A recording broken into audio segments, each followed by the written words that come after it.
Today I'm with Chase Cunningham, industry analyst and author, and we'll be discussing his new book, Cyber Warfare, True Tactics and Strategies.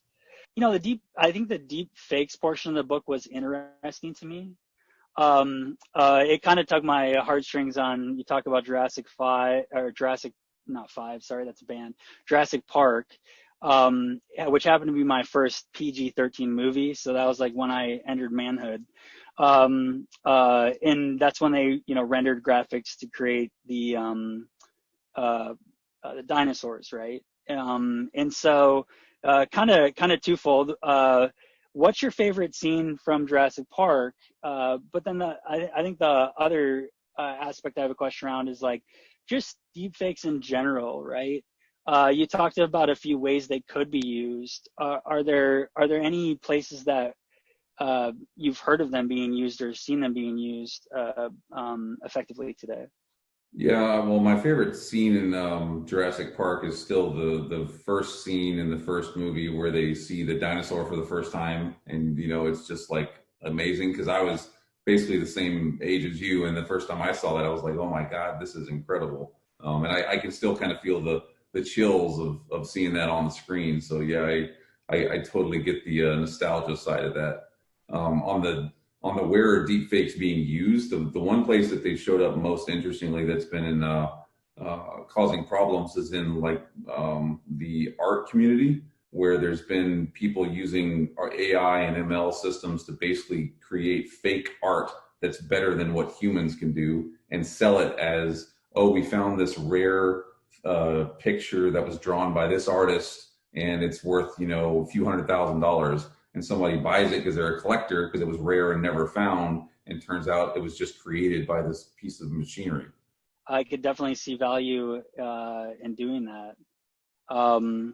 What's at that point, like, is it difficult to prove authenticity then? Yeah, that's where they run into the problem of making sure that it was who they bought it from was had the lineage to actually validate that it was. But I mean, there's been quite a few instances. There was actually I wrote something about it in the book where there was a guy that tested out his AI to see if he could come up with fake Shakespeare, and he actually went off and marketed it as, hey, Shakespeare wrote this play no one ever knew about, and people were going, wow, that looks just like Shakespeare, and people were ready to buy it before he went like, well, I'm just playing, like I made this up. It sounds like more or less like a great opportunity for criminal activity to take advantage of other people, right? Well, and it's also Um, around Facebook and Twitter and some of these other mediums where if I got access to the right accounts, I could use fake stuff to generate relatively realistic things and tweet them out to millions of people and incite social unrest, which I mean is happening on its own now. on the topic of social influence, right? You mentioned election meddling, and you go deep into this topic. I think it's kind of interesting, like the concept of social influencers. And man, you called out all these people. You're gonna have a lot of enemies.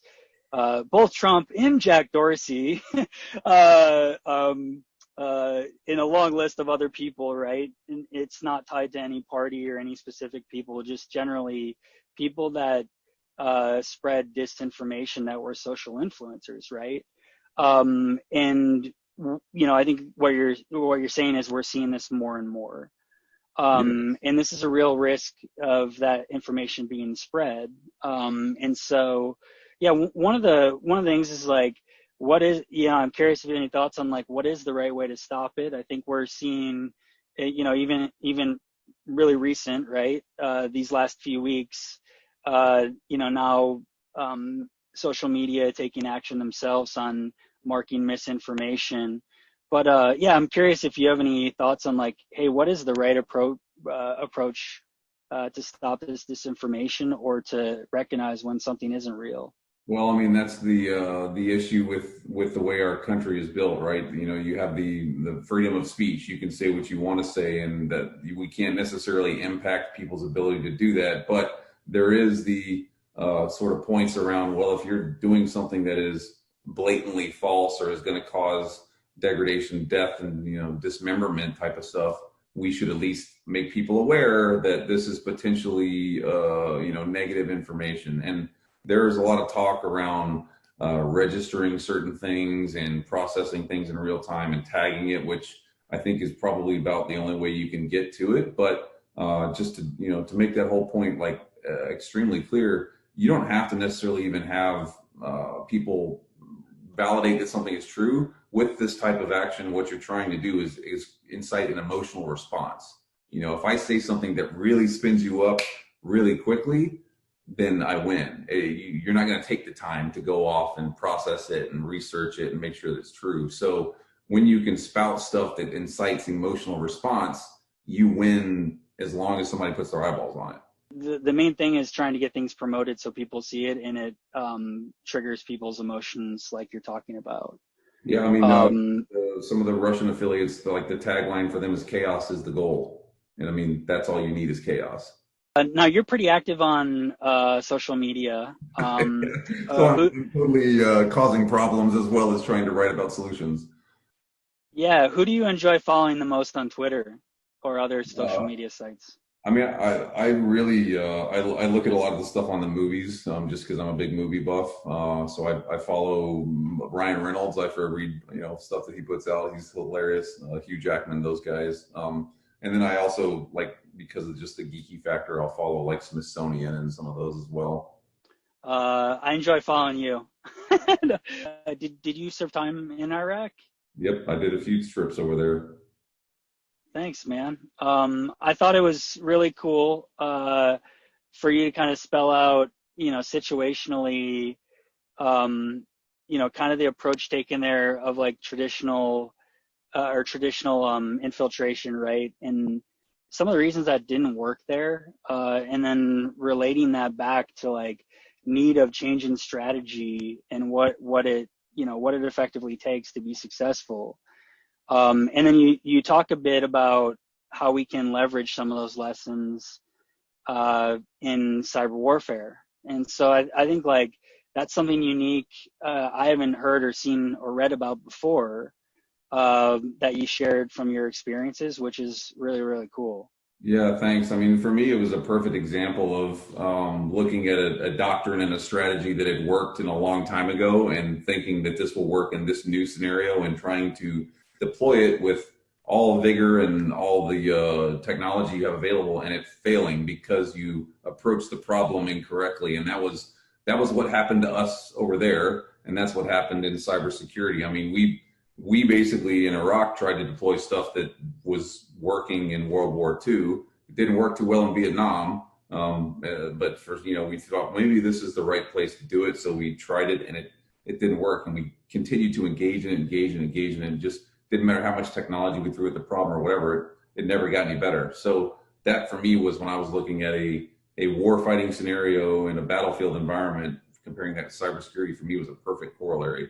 And I thought it was interesting talking about like, some of the techniques of like segmenting parts of the city, which actually led to isolation, which then, people then potentially join up with opposing forces.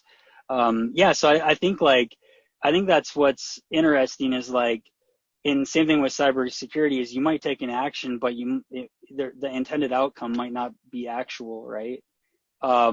Which is something to look for when you're deploying tactics within security itself, right? Well, and I mean, that's what people really should continue to think about is that strategy tactics are employed to enable strategy. Like you think about the big problem, you think about the things you need to achieve the objective, and then you push forward on that. You talk about defending the edge, and how the perimeter's changed, and you start to get into some of these technical concepts, which I think a lot of people might not have as much familiarity with, right? Software-defined perimeter, microsegmentation. And, I think the interesting thing there is, would love to get your take on, how people get a really great or simple understanding of that. And more, we see organizations with limited resources. How do they actually achieve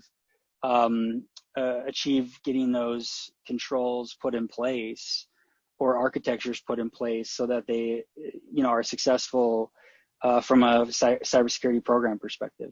I mean, where we're at is everybody's already moving towards these solutions in some shape. I mean, just like you talked about during this COVID crisis, people were literally rationing VPNs. And I mean, I had lots of talks with folks that were saying, we let people use VPNs in this work group from 8 a.m. to noon and this group from noon to 4 and whatever. And I mean, that proves that that technology doesn't scale. So if the two things you have to ration are toilet paper and VPN access, you probably should look at a different type of solution and bring that in. And that's where SDP, kill the VPN, software-defined networking, all that stuff is really aimed, and that's what the future of where this space is going is tied to. So it doesn't make sense to continue to try and just have more of something that is guaranteed to cause you problems with the future model of work that's coming.